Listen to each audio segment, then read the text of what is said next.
மனித வாழ்க்கை எங்கே தொடங்கும் எங்கே முடியும் என்பது யாருக்கும் தெரிவதில்லை. இதற்கு இடைப்பட்ட காலத்தில் எவ்வாறு வாழ்கிறோம் என்பதை நாம் தான் முடிவு செய்கிறோம். வாழ்க்கை என்பது ஒரு பயணக் கப்பல் போன்றது. அந்த கப்பலை இயக்கும் மாலுமிகள் மாறலாம், பயணிப்பவர் மாறலாம், கப்பல் மட்டும் தன் பயணத்தை தொடர்ந்து கொண்டே இருக்கும். அப்படித்தான் வாழ்க்கையும். மனித வாழ்க்கை ஒரே நேர்கோட்டில் பயணிப்பதில்லை. ஏற்றங்களும் இறக்கங்களும் வெற்றிகளும் தோல்விகளும் கலந்ததே வாழ்க்கை. சோதனைகளும் துன்பங்களும் அவமானங்களும் நம்மை காயப்படுத்தவோ கீழே தள்ளவோ வருவதில்லை.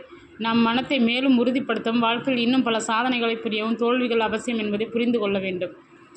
சாதனை எனும் கோல். சோதனைக்கும் சாதனைக்கும் உள்ள ஒரே வித்தியாசம் சாதனைக்கு முன்பிருக்கும் ஒரு எழுத்து மட்டுமே. நாம் சந்திக்கும் தடைகளை எவ்வாறு எதிர்கொள்கிறோம் என்பதில்தான் நம் வாழ்க்கையின் தரமும் திசையும் தீர்மானிக்கப்படுகிறது. தோல்வி என்பது முடிவல்ல, அது வெற்றிக்கான தொடக்கம். பலர் முதல் தோல்வியிலேயே மனமுடைந்து போகிறார்கள். ஆனால் வரலாற்று பக்கங்களை புரட்டி பார்த்தால் இன்று உலகம் இயக்கும் பல சாதனையாளர்கள் எண்ணற்ற தோல்விகளை கடந்து வந்தவர்கள்தான்.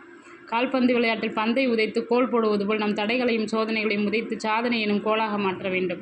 சூழ்நிலை எவ்வளவு பாதகமாக இருந்தாலும் என்னால் முடியும் என்கிற உள்ளார்ந்த தன்னம்பிக்கை இருந்தால்தான் எந்த சவாலையும் வெல்ல முடியும், தடைகளையும் கடந்து செல்ல முடியும். தன்னம்பிக்கை இல்லாத அறிவு பயனற்றது. தன்னம்பிக்கையுடன் கூடிய முயற்சி அதிசயங்களை நிகழ்த்தும்.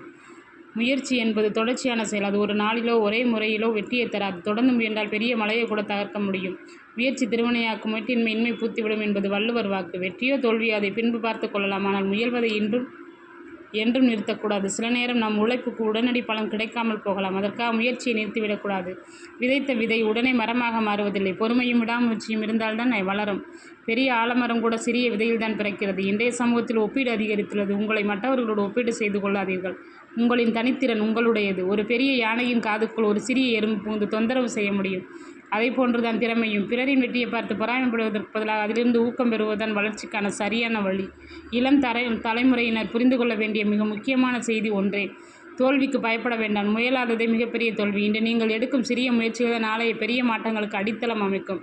முயற்சி தொடரும் வரை வாழ்க்கையும் நம்மை கைவிடாது. உங்களால் முடியும். முயன்று வெல்லுங்கள்.